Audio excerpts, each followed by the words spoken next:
Harmonize with me and hold me tight all through the night. You're shining bright, I'm your oyster, baby, you're my pearl. William, we're here. Yes, we are. We're back, and we're in a mad rush because we've had so many correspondence this week, and we don't have a huge amount of time because we've got a fantastic guest. We've got a ton of stuff to get through. In what order should we do it? What do you think? Dom, you've hit the road proverbially running. I'm excited. I've been drinking a little bit of this Scarlet male cow drink, and it's got me quite excited. I can see that. The show will be done in about 12 minutes where you're going. Yeah, I on the worldwide interfeeds Yes. this week, I mentioned that I made a good scrambled egg dish. Have you had my scrambled eggs? I haven't. I'd love to scramble my eggs for you. I'll tell you something before we get into your recipe, Please. which I'm sure is absolutely It's delicious. superb. Go on. You have another strange thing about you, Dom. And there's many. Thank you. But one of them is you don't like people cooking you eggs. I don't really like people who I don't know cooking me eggs, but there's a strange thing there because I seem to be okay with it in a restaurant, and clearly I don't know all the chefs. But if I'm over at someone's house, Yeah. I'd be more than delighted to have you cook me breakfast Okay. that included eggs, or your wife, even your son, because I know you guys. But like if you and I went over to a friend's house Yeah. that I didn't know, and they were like, I'd say hey, a friend of mine. just a friend we've gone surfing with, and they're like, hey, I'll make a quick breakfast for us. Does everyone like scrambled eggs? I'd be like, not for me, I'll just have the toast. Weird, that, innit? Weird. Strange. Let me give you my scrambled egg thing, Right, hold on till I get settled in. which I can't take full credit for because A, this is how my mum and dad have always made scrambled eggs, and B, this is how Gordon Ramsay did it. So when I pitched my mum and dad the Gordon Ramsay scrambled eggs, my mum and dad went, oh, we've been doing that for years. That's not a Gordon Ramsay thing. So this is the mistake that people make with scrambled eggs. I didn't know people made mistakes with it. Yeah, you can make a terrible grave Like, error with scrambled Oh, eggs. God. You don't cook your scrambled eggs in a frying pan. Wait a No, minute. you don't do it, because this is what happens. They cook at a very accelerated rate. They get powdery and dry and separated because the pan is shallow and it gets very hot. Right. Okay? And you're not supposed to do that. This is how you cook scrambled eggs. And let me tell you, this is amazing.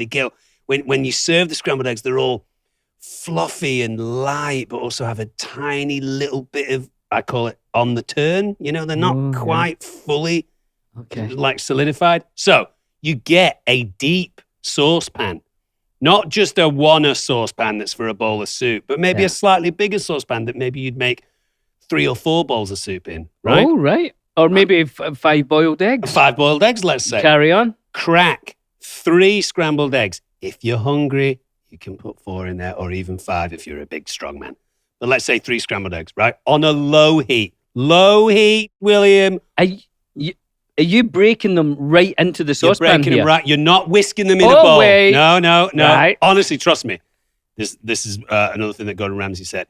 If you whisk them in a bowl, I always do that. no, you shouldn't. You're already breaking up all of the flavors in the scrambled eggs, and you want to do that slowly over time. Carry okay. on. So crack the eggs on the side of the pan, on the saucepan, into the thing.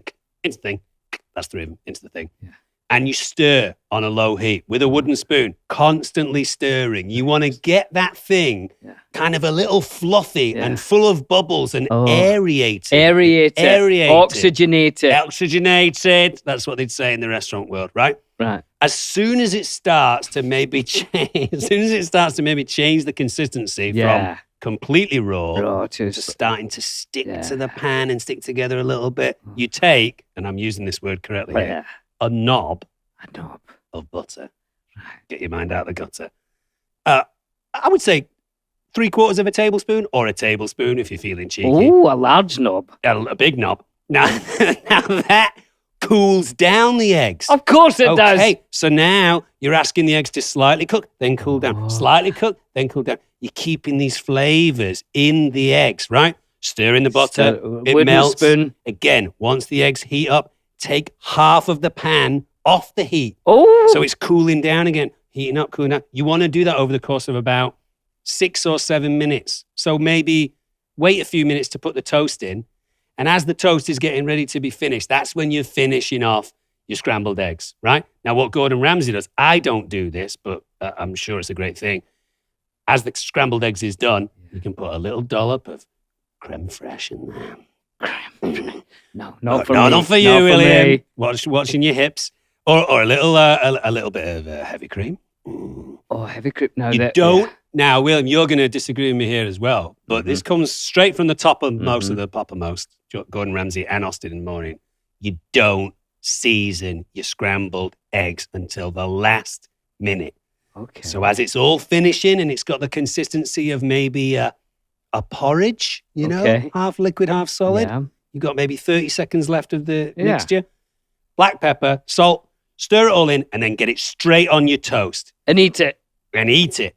Ramsay said something about the salt, that the salt will do something to, it's either the flavor or the consistency of the eggs, and you don't want to do it until the last minute. Maybe it binds together quicker if you salt it or something. I've cooked eggs, scrambled eggs for years in a frying pan, and it's fine and it's fast. It's all right, yeah. But after 3 minutes, they're done, and they're all separated and not great. Maybe, because I'm coming to your house at the weekend, maybe we'll do a little scrambled eggs treat at the weekend. I'll tell you what what I'll do then, if you do that. I will bake a loaf. So we can have fresh toast, your scrambled eggs. Do you know what I'm putting on the side of mine? I don't care what you're doing. Go on. Jardinera. Oh, William, what a treat, the jardinera. That might be one of the best things we've ever eaten on Billy and Dom Eat the World. And if you're feeling saucy, you put some Marmite on your toast, but that's up to yourself, that. That's all up right, to we're yourself. done with the scrambled eggs. We've got more stuff to That do. was fantastic, Dom. I'm going to try that next. I'll let you do it at the weekend, but then I'll try it after that But myself. if I could, and I don't want to be demonstrative about this, if I could have you in the kitchen watching, just so that I don't give it to you and go, there you go, that was the method. Have you in there going, oh, okay, I see what you do now. Oh, I see. I'd like that. And you don't mind me when you shadowing me when you whip out your knobber and I'd be more than delighted. Would you? Yeah. All right, then carry on. Peeling the onion. We've had some fantastic suggestions for where to put the singular swear word in the Lord of the Rings trilogy. Have you got some knockout ones there? That's one of the best things that you've brought Isn't it up. brilliant? I love it. I love it. It makes me. I go into our YouTube and our Instagrams for the Friendship Onion, and there's some brilliant ones. I think it makes me laugh in the house out loud too. But I think we need to separate it into funny, ridiculous swear word that just makes us laugh, and a swear word that actually makes sense in the film, like the Eowyn to the Witch King. I am no man. No, I am no man. That would have changed the whole thing. Changed it. Or possibly even Aragorn running into the final battle for Frodo. I mean, that that could work as a serious thing. I don't know. No? I think some of the army of the dead would have said, "Oh, well, that's quite funny." That. All right. Well, what have you got? Because I've got some. Right, here's one. Hit me. This one is from Casalamacca. Oh, hello. What about that? Casamalacca. And he says when Aragorn is throwing Gimli in Helm's Deep, and he says, "Don't tell the elf." Brilliant. Love like that. It. Love that. All right. What have I got? I mean, a classic one here from Sarah Louisa Lefay. Gandalf falling into the Balrog's pit. Fly, you fools. Pretty good. Pretty good. I like it. Yep. And you've heard the theory that Gandalf was actually telling us to get the eagles at that point. Mm. He was about to tell us, and then he had to fight the Balrog, and then he says, "Oh, fly, you fools!" It's an interesting thing. I've heard that before. Right, hold on. And we need to put the eagle thing to bed at some point, but maybe that's a later thing. Never take an eagle to bed. No, never. The talons will rip your eyes out. But everyone has said to us over the years, why didn't Frodo, even just Frodo, just get picked up by an eagle, flown over the Mount Doom thing and dropped in it? It's not how it works. It's not as easy as that. No, it's not. For one thing, there's no drama then. Well, yeah, you can say that about any show. It's a sentence. But also, we needed the fellowship, as it were, to create so many distractions so that Sauron didn't know which halfling he was looking for. And if his eye was looking right at an eagle flying across, he'd have get rid of that eagle. Create a storm in itself. Hold on, Dom. I've got one here, but I've written it in such a way that I can't read it. Oh. Not the actual quote, just the name. That's a shame. It's Twilight half, maybe elf, maybe huff, twilight something. It's a shame you can't read your own writing. Isn't it? Should have been a doctor. I know, I should have been. I'd have been very good, I think. What's wrong with you? I'm just feeling nervous, just a general sense of nervousness. Well, just take a couple of these, Oh. scramble some eggs, you'll be all right. Do you know, I went to school with a guy called Richard who became a doctor, and his last name is Body. Dr. Body. Isn't that great? That's good. Yeah. Dick body. Dick Body, yeah. Hey, Moving so on. Twilight half, elf, huff, elf Uh-huh. said, and this is a good one, and I forget who's the name of the elf that dies in Helm's Deep? Is it Haldia? Haldir, brilliant. So this is a Haldir one, because I love Craig that Parker, character. lovely Craig Parker. He's brilliant. Yeah, good snowboarder, remember? He's a great actor. Yeah, he's fantastic. And I really liked Haldir. I liked him too. He says, the dwarf breathes so loud, we could have shot him in the f***ing dark. Brilliant. That's great. Here's one from Susan_French X. And I think this sits in the category of you could actually use this and it would work in the film. Go. Arwen Yep. to the Nazgul. If you want him, come and claim him. That works. But I couldn't see her, but she's such a sweet Oh, lady. yeah, didn't live very rarely, swears, isn't she? Got any more? Yeah, I've got a few. Neil Mackenzie 5, Sam to Gollum. Potatoes. That's quite good. I had one the other day. I like that. Sean would have nailed that. I That would would have have been killed it. brilliant. Would have killed it. That's a good one. I heard one the other day that was great, which is you and I after we drank the Ent draft, where I say I'm the tall one. There's a lot of people. We'll come back to it then. Yeah, Give us one more. Well, there's a lot of people that have said you shall not pass. Oh, yeah. There's Well, probably 15 or 20 here. Yeah. But I'll do one last one here. There's a lot of people that have said when Vigo breaks his toe, he should just go which would have been a great one. You probably did. I'd say so. Is it Gandalf who? Oh, it is. When Legolas and Gandalf the White now and Aragorn and Gimli meet us at Isengard. Isengard, yeah. I think under his breath, Gandalf goes, hobbits. All right, we'll do more next week. Yeah. Please send them in. It's so much fun reading them out. Hey, What next? I think we've got some voicemails, I think. Hey guys, this is Remy here from France. Bonjour. Congrats on the show, it's great. Now check this out. And what would a ranger know of this matter? This is no mere ranger, you stupid Brilliant. Nice one, Remy. Oh, Remy, that was pretty full on. Taters. Yeah. That That's was a good. great one. Very good. Yes, that's great if you can do a performance in the voicemail with your swear words. Oh, c'est magnifique. We would love that. Now, a few weeks ago, on Billy and Dom Eat the World, we had a chili crunch paste called Momofuku, and we have found the person that sent it to us. It's Katie Graves from Catsonville in MD. She's a doctor. Yeah. MD, Minnesota. No. John? Oh, he's not got a mic? Yes, he has. Maryland. Maryland. Maryland. We've this is very popular in Maryland. They make cookies, don't they? We, in Britain, we say Maryland, don't they? Yeah. But they do a kind of Maryland. And Katie says, I'm the one who sent you the Momofuku Chili Crunch, and I'm so glad you enjoyed it. Please be well. P.S. My family adopted a pair of mischievous young cats from a shelter this weekend. So, of course, we named them Merry and Pippin. Ah, that's a beautiful thing. Fantastic. I love it. We've also had a ton of suggestions from people asking us to get in touch with the actual person who makes Momofuku and have them on as a guest. So if anyone knows the person who makes Momofuku Chili Crunch, we'd love to have them on as a guest. Please let us know. Now, emergency bracelet. Emergency bracelet, which my son is now still wearing as a Jack. belt. We still don't know who sent it.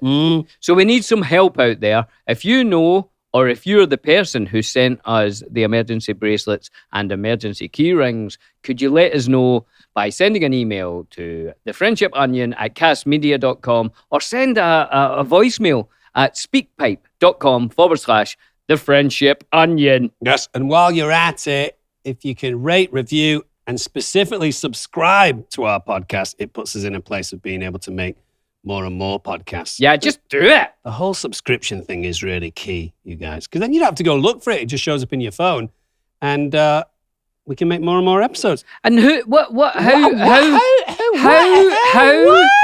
for the people that watch it on YouTube, how important is the likes? I'm actually asking you, Dom. Yeah, likes are very important. I would think it's the same as the podcast thing, where it allows people to see our podcast more and more, the amount of likes that we get. Well, could you like it out there? Because people are, I noticed one of the comments said however many thousand have watched it, there was only like 800 likes. Come on, and guys. somebody says, why has this got so few likes? Just like it. Just press the like. It's got a thumbs up thing. Yeah, as you're watching it, just shadow your little mouse over the thumbs up and just click it. It takes, a fraction of a second. I did it. I liked it. I watched a bit that you did and I thought, I like that. And I liked it. Any bit in specific? Nah, I've forgotten now. I did actually have a song that maybe we can use for housekeeping. Go. To the melody of Moon River. We've been doing a whole bunch of housekeeping, but maybe we use it next week, which goes like this. Go. Housekeeping, how much fun is this? Keeping a house that's really clean. Oh, no, it wasn't this. No, that was good. Wait, housekeeping, housekeeping, how much fun are you? Yes. Keeping a house that's really clean and true. And true. Can a house be true? Well, Like why true not? in the old-fashioned sense of like it has honor. And Yeah, I like it. so maybe someone could slap a little bit of a drum and bass thing on there or some sort of beat, and we can use it as our regular housekeeping jingle. Because you do all the jingles. Yeah, we'll do it. Yeah, But it'd we be should- nice we to do should an awful one like mine. I love that one. Whiskey. What about it? Lots of correspondence about last week's episode about whiskey. I liked it. I'll read one out now. This is from Kiana Weatherby. What a great name, Weatherby. On YouTube, Yeah. who said, whiskey for usefulness. I think your scores were kind of low. Oh, yeah. Lol. It's great for toothaches, Yeah. hot toddies for a cold, great for numbing pain. Think Yeah. Old West in American Civil War times. And if you need to sleep due to insomnia, it's great too. Yeah. LMAO, laughing my ass off. I would give it 8 out of 10 for medicinal purposes. Yeah, we did forget that That's whiskey yeah. was almost used as a mild medicine back in the day. Yeah, Fairy Tale on YouTube agrees and Mhm. said whiskey is very useful. 2 tablespoons and a cup of English breakfast tea makes a cold go away. Drinking it straight gets rid of sore throats, helps with indigestion. I spelled indigestion wrong, but that's okay. That doesn't matter. But you're absolutely right. When I was a kid and you had toothache, your mum would put a cotton ball in whiskey and stick it where the tooth was. I slapped it there on my own finger. Mm. So a tiny little kid's drinking a tiny amount of alcohol, which has some numbing, pain-killing effects. And also it probably got you a little drunk, so you didn't care about it so much. Ooh. That's what Scotland's like. Yeah. Jen L from, how do you say that? name? Shinkadidi. Shinnickety. No, Shinnickety. It's near Nantucket. It's in New York State. Yeah, in New York. So it said, hello there. I just discovered your podcast, so I'm still catching up. Well, subscribe, Jen. Yeah. And perhaps this has already been asked and I haven't heard it yet. However, I heard you both discuss music many times already on your show. And I was wondering what type of music you think Merry and Pippin would be into if they were in our current world. Do you think Merry has a secret fondness for Barry Manilow? Don't we all? Or maybe Pippin rocks out to AC/DC. Back in black. Oh, Mandy. You came and you left without No, taking. I think she gave without taking. Does she? I don't think she left. Oh, without. I think she gave him, but didn't ask for anything. well, that's nice. And then he sent her away. Well, Why too. did he? I don't know. Oh, Mandy. You kissed me and stopped me from shaking. He must have been freezing. It's a wet night. He must have been outside and the rain's hit him to his bones. Yeah, I think Mary would love Barry Manilow. I could see Mary listening to Barry Manilow. I mean, the the actors on the Lord of the Rings films were listening to a plethora of different music, but the Hobbits, Led Zeppelin, I think they'd definitely be listening to Led Zeppelin. Yeah, Zeppelin love the Hobbits. They Right. love Middle Earth, don't they? Yeah. And I don't know if people know this, but Pippin in the party scene is playing the mandolin in the band. That's right. When You're up on stage. when Sam sees Rosie Cotton and stuff, it was a nice little thing with the writers. It was Philippa Boyens who said, "You actually play, don't you?" And I said, "Yeah." And they said, "Why don't you go up and join the band then?" Oh, great. Playing a mandolin, So, just I a mean- tiny orange. Diddly-did. No, not a mandarin, Mm. a mandolin. Mandolin. And And what's those the- little Spanish cakes. What's the thing where you can cut your fingers off accidentally? Hunting knife. No, if razor blade. you're cutting an apple into very thin slices. Oh, Julienne. Julienne. Yeah, if you're cutting it julienne, the thing that you cut it on, I think that's called a mandolin as well. Is it? I think so. Brilliant. Well, we've got a guest. Hey! Ho-ho! Shall we reposition our posteriors and bring in our guest? I think we should. It's a very How- exciting one. Tom. How do you... now I get... And there's another thing that I get the heebie-jeebies about. I'm currently warming our seat for our guest. Ugh. If I sit on a seat that has been accidentally warmed for me... Yeah, does that annoy you? Does it go Well, right you're through going you? to sit in this one, right? You've warmed mine. I hate that. So we'll bring on our guest. But Billy, Mhm. why don't you just give the audience a little backstory on our wonderful mystery guest? Sam Riegel is a Los Angeles-based voice actor and Emmy Award-winning voice director, known for his roles in animation and video games, as well as co-founding the massively popular hit show and media brand Critical Role, and executive producer of The Legend of Vox Machina.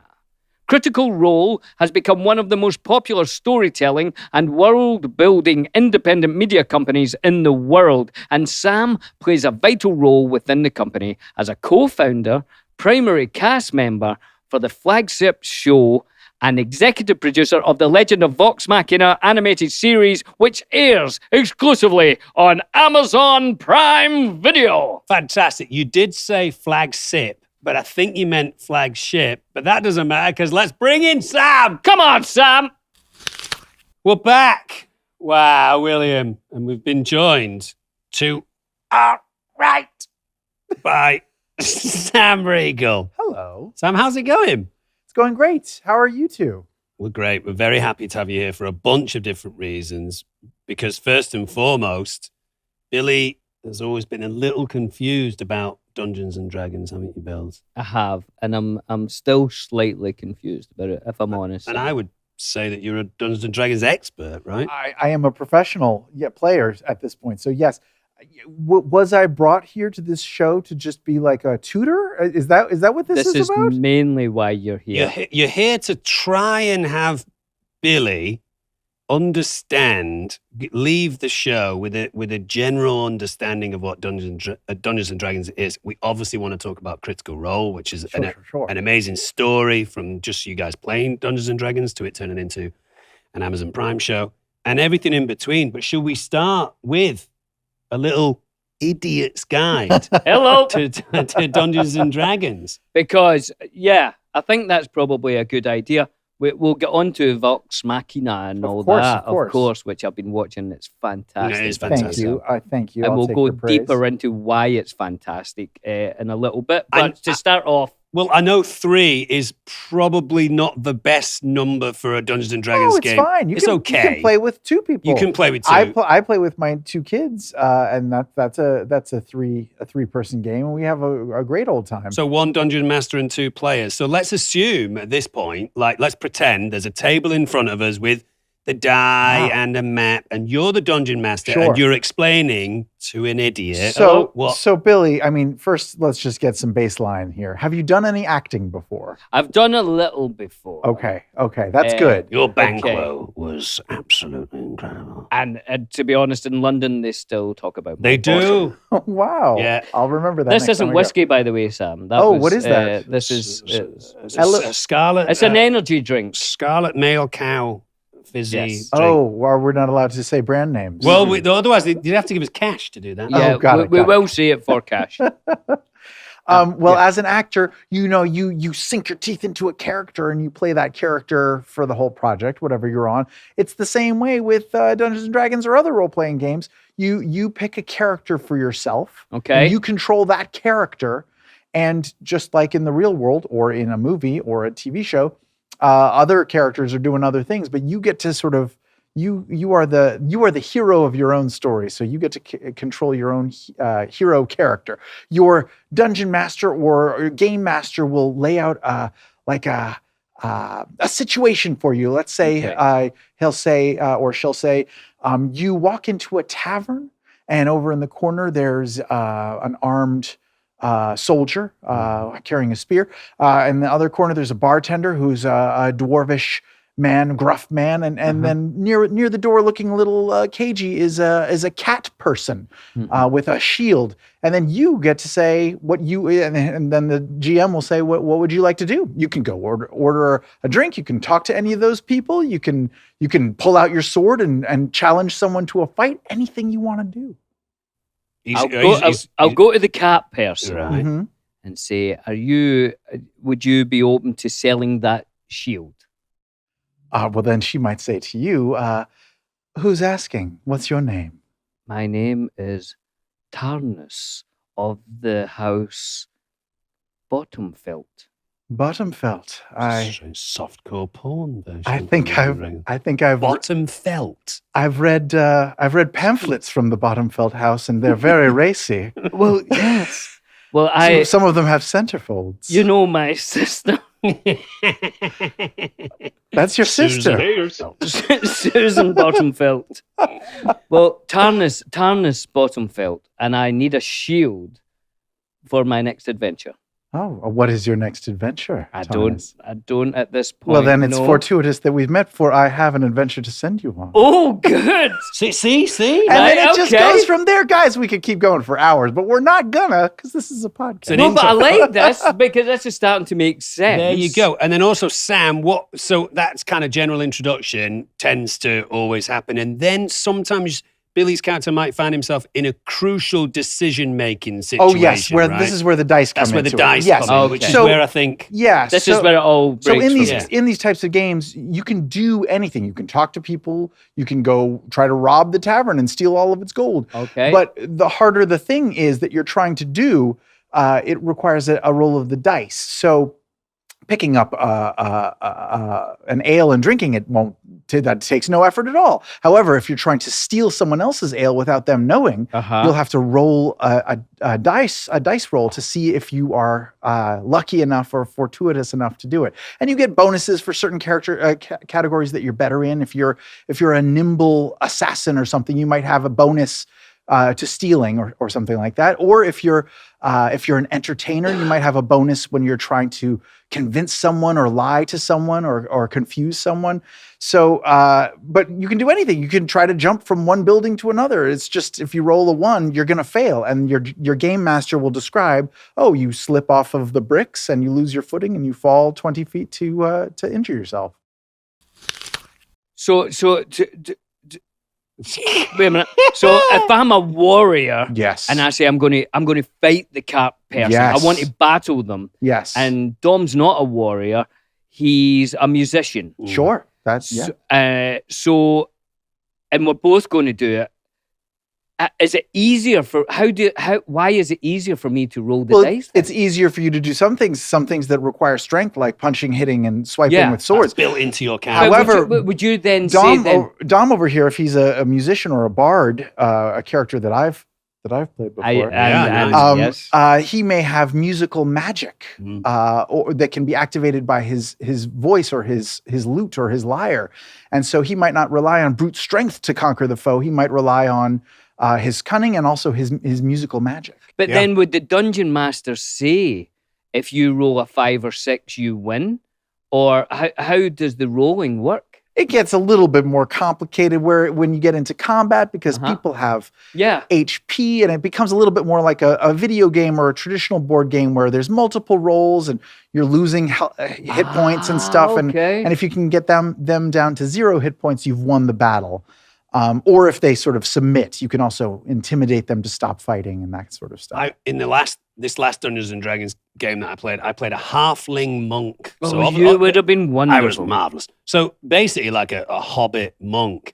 And some of the things that he came with was that he was dexterous. I had a very powerful kick that could, like a halfling, that could either push people away, right. or obviously like a little bit of a karate kick. But if you needed to gain distance from someone that's close to you, You that can attacks run you, like crazy. yeah, you can kick them, run like crazy. Another thing that I had built in, it was either built into the monk character or maybe the halfling character, was if I tried to do something, excuse me, sneaky, like pickpocketing or lockpicking, and I failed the first time, I had a chance That's to halfling reroll. luck. Yes. So you have these things. Right. As So a- depending on who you Yeah, it's pick at depending the start. on your character and your class and stuff. You get different advantages and disadvantages, and you try to play the character to those strengths and or against those weaknesses. And it's real fun. For me, it's fun to just sort of sink my teeth into a character, any kind of character. But also, I love failing. It's just so great in a story to fail because Right. it leads to awesome, clever moments of inspiration and ingenuity, and it's just real funny to me. Carry on. No, because I was slightly But going you- to change the subject, but I think you should carry on. I was going to slightly change the subject. Not really. I'm staying on the subject, but I'm interested in the character building thing because when I was watching Vox Machina, am I pronouncing that correctly? Yes, Machina. Vox Machina, you're doing it Vox Machina. perfectly. When I was watching Vox Machina and knowing the background of you guys playing Dungeons and Dragons, and am I right with these characters that are now in Vox Machina? Yes, we started as just a group of friends who were playing at each other's homes, and we were rolling dice and playing as these characters. And over the years, we sort of fell in love with the stories and the characters, and developed them and got further and deeper into their backstory until finally we realized we could tell this epic story in a lot of different formats as a live play show on Twitch or as an animated series. We also have comic books with these characters, and it's really cool, but they all came from this home game. And I think that's what makes it so brilliant to watch is it's not like it's just came from a writer and then you put a voice on. You can tell these characters have lived lives and they have history and as you say, when there's mistakes, it's kind of wonderful to watch how they get out of it.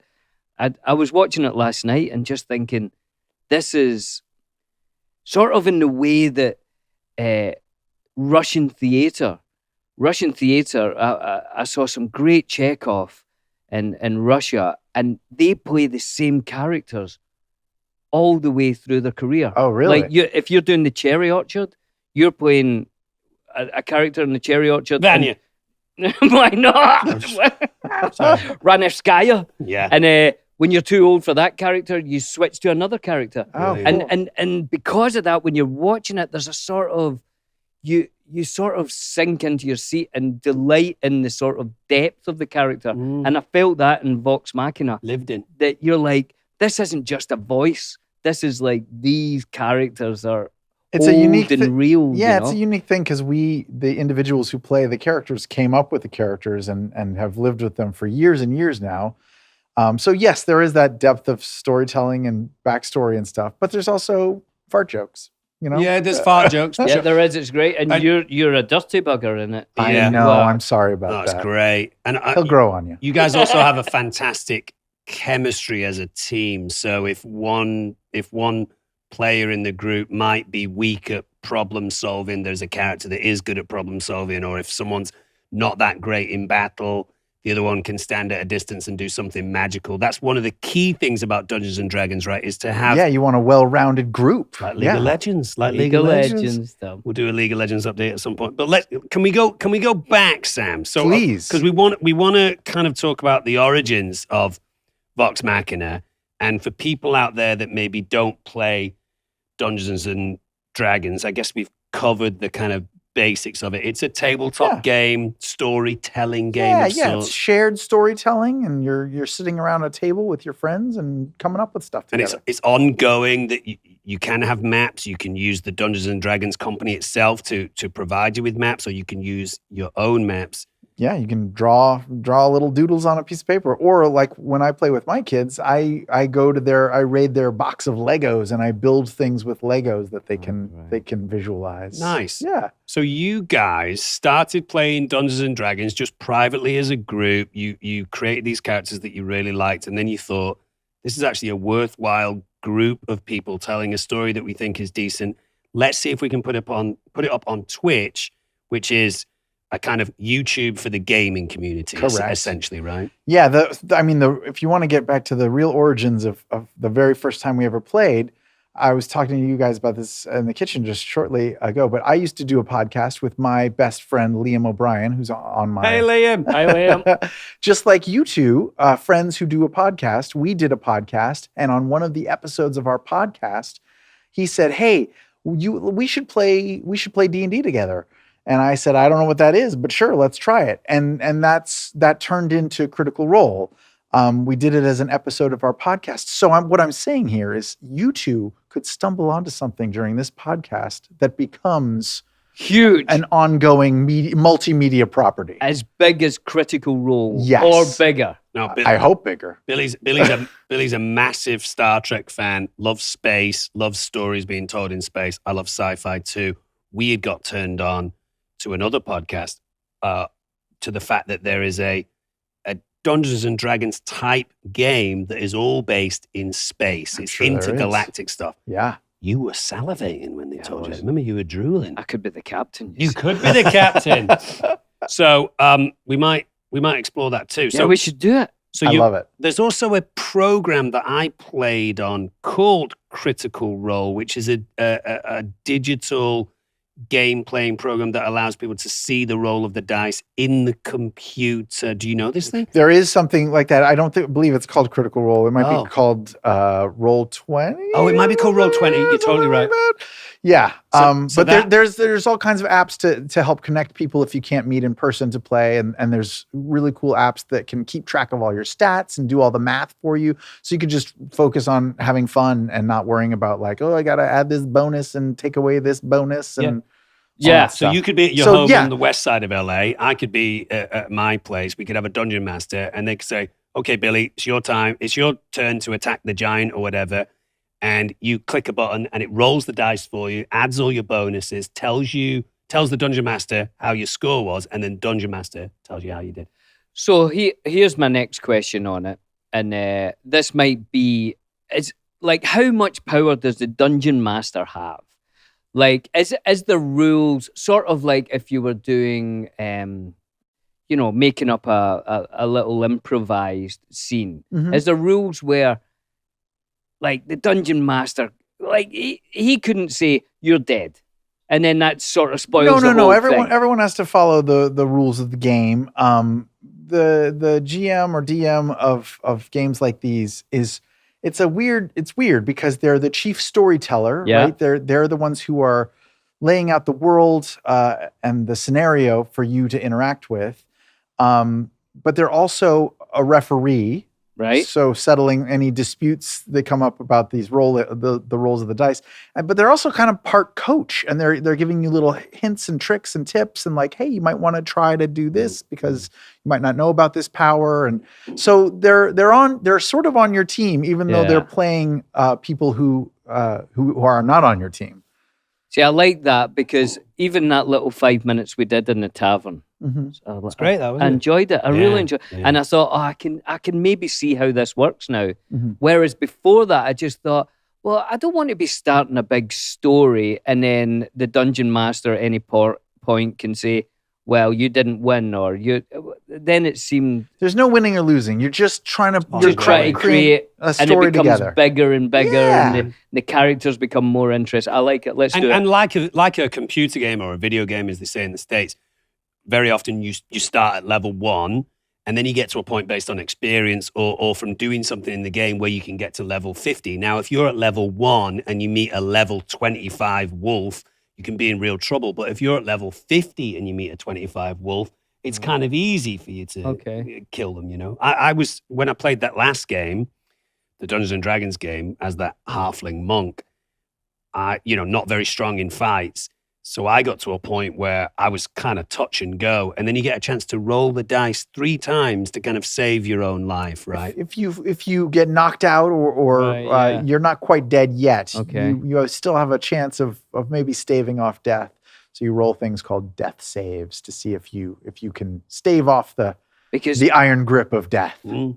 because you don't want to have been building a character Of for course, people 2 play. years and then Yeah, is it gone, that character? yes, and this has happened on our show. Like we've had characters just straight out die, and then that's it. Years of time and Yeah. effort just gone.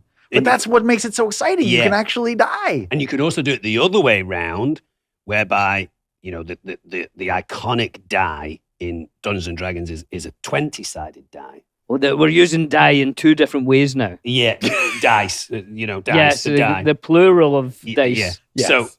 So you can be in real dire straits. Oh, God. God. We're going Wait, right down we the got die dire, thing. die, and die all in the same you can sentence. you can be in trouble, and you can kind of be backed up into a corner and think, I'm in trouble here. And if you roll a perfect 20, Yeah.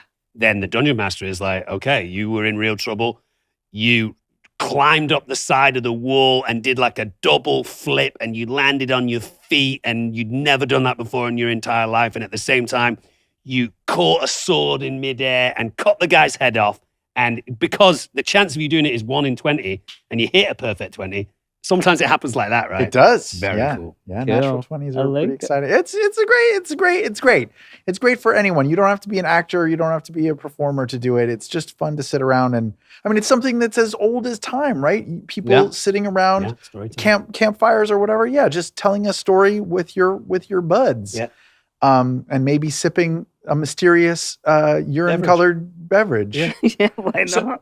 So we keep jumping around in the time scale, and that's brilliant. But to go back, you guys started to post, excuse me, your Dungeons and Dragons sessions on Twitch, and it started to create a snowballing amount of followers. Right? Everything all right? It did. No, my mic was at a weird angle, Jaunty. so I've sorted that thing. Nice.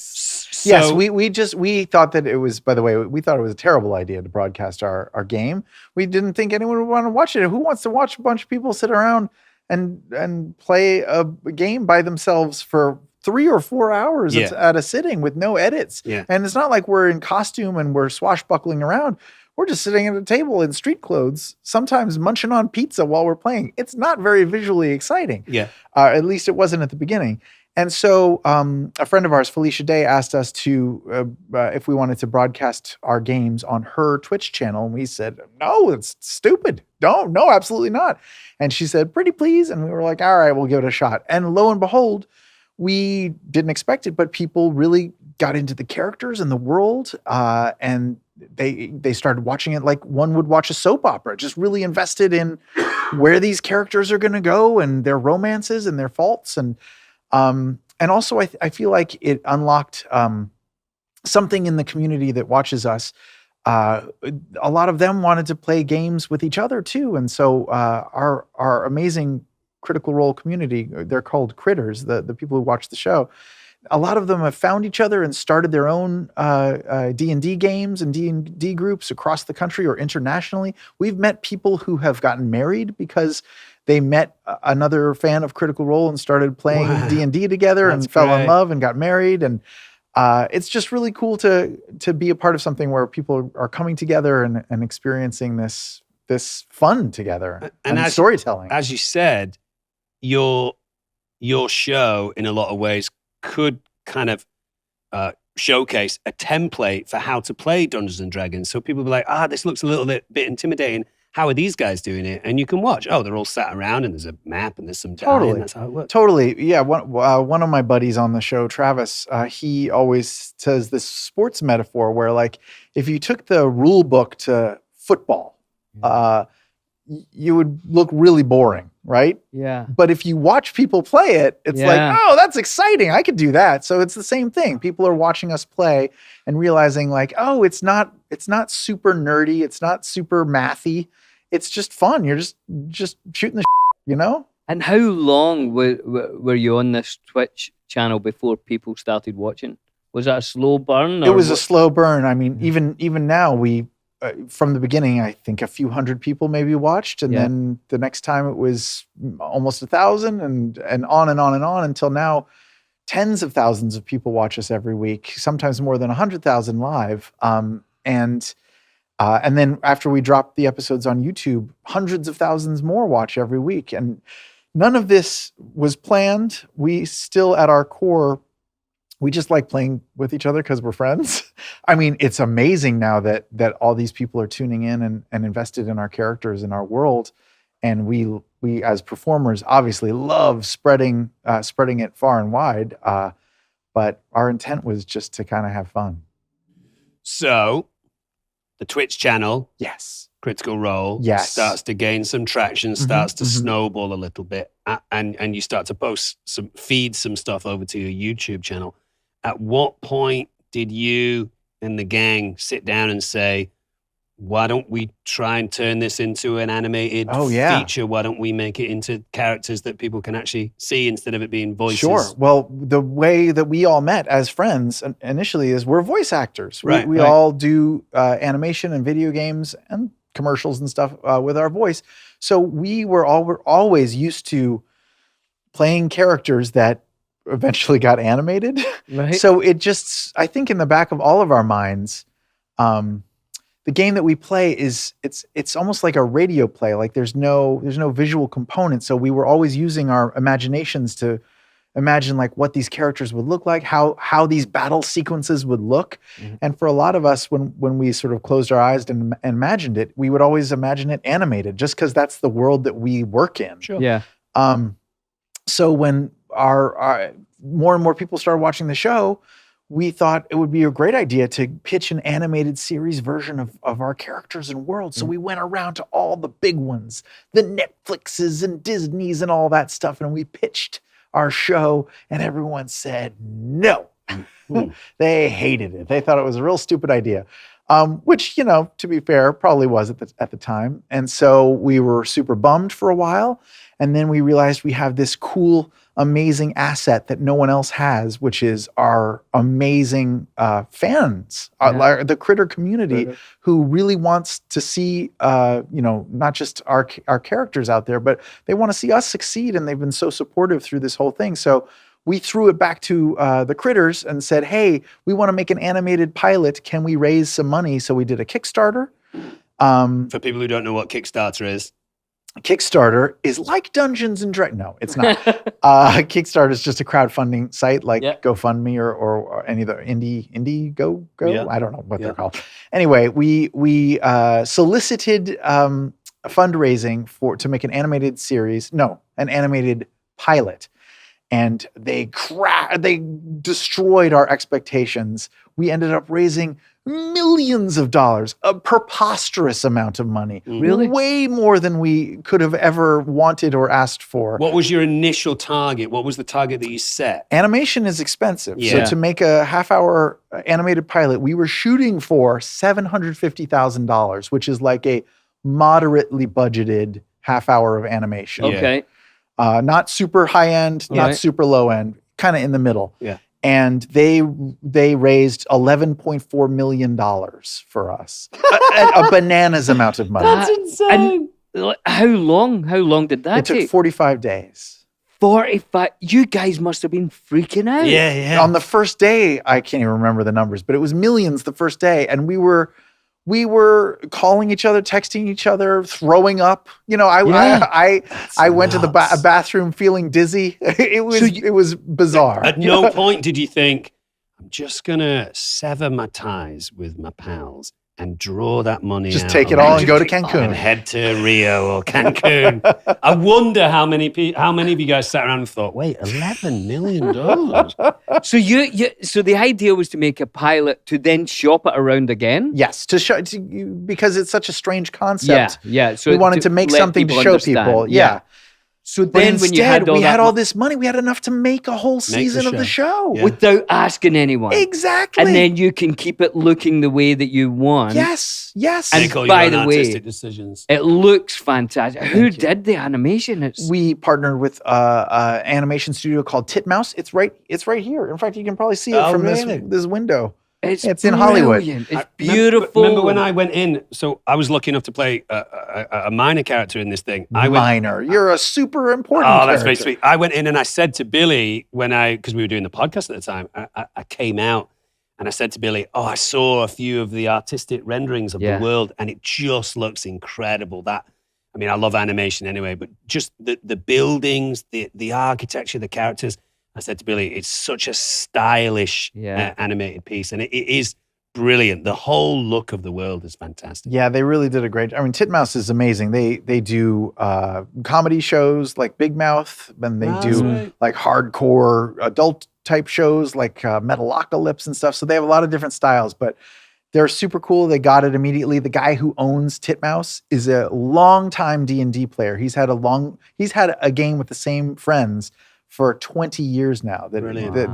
they keep playing over and over. Brilliant. And they just got it right away, and they helped us make this show. And then when we embarked on making it with this amazing contribution of our critter community, we realized we needed them to also see the show, and so we needed someone to put the show on their put their show up, Right. so that On a streaming service.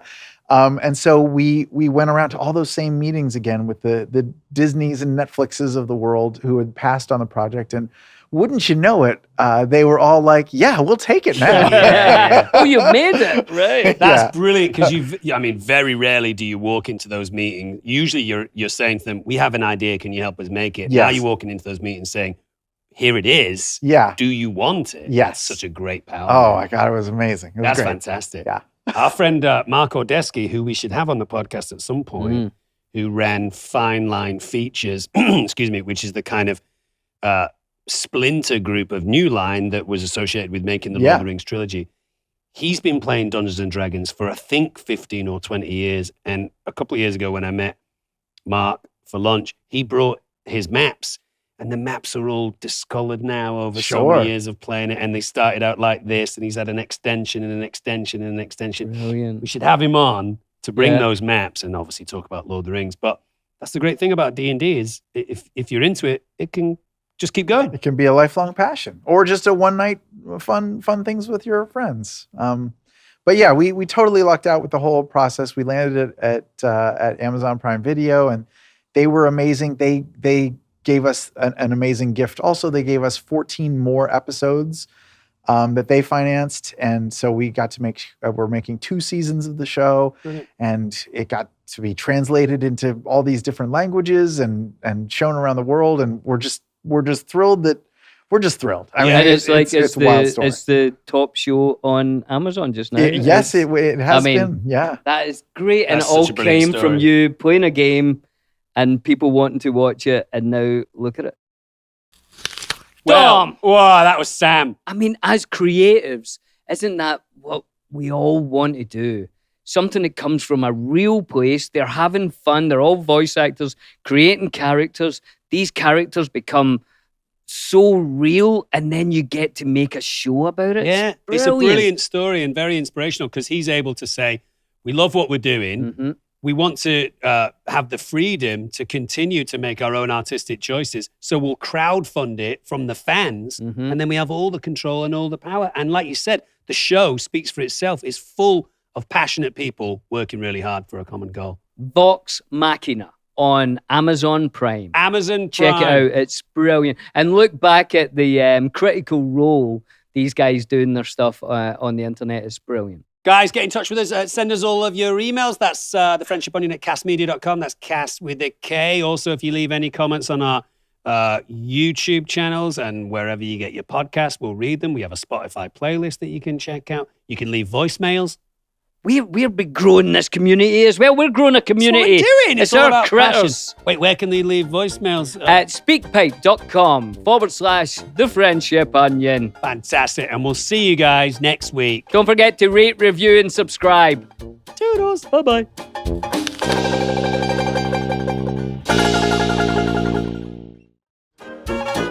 Harmonize with me and hold me tight all through the night. You're shining bright, I'm your oyster, baby, you're my pearl.